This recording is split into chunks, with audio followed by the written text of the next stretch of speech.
Surah Fil. Surah Fil talks of how Allah showed favor upon Quraysh by destroying their enemy Abraha and his army of elephants. Surah Quraysh. Allah reminds the people of Quraysh about His many blessings upon them.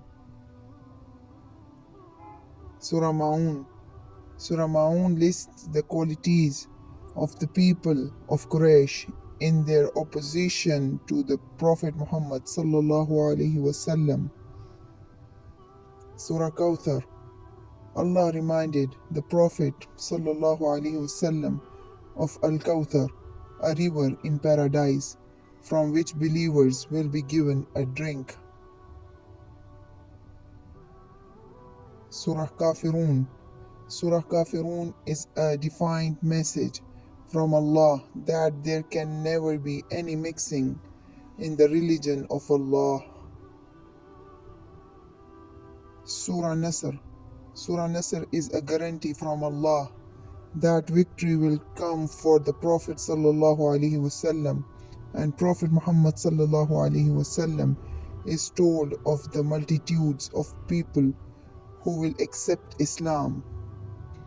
Surah Lahab.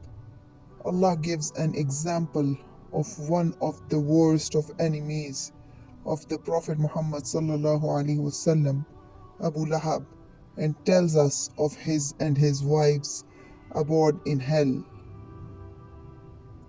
Surah IKHLAAS. Surah IKHLAAS is the most comprehensive definition of who Allah is, and knowing it well is enough for us to be safe from disbelief and shirk. Surah Falaq. Surah Falaq teaches a dua to seek refuge in Allah from all the attacks from the evil of all the creation.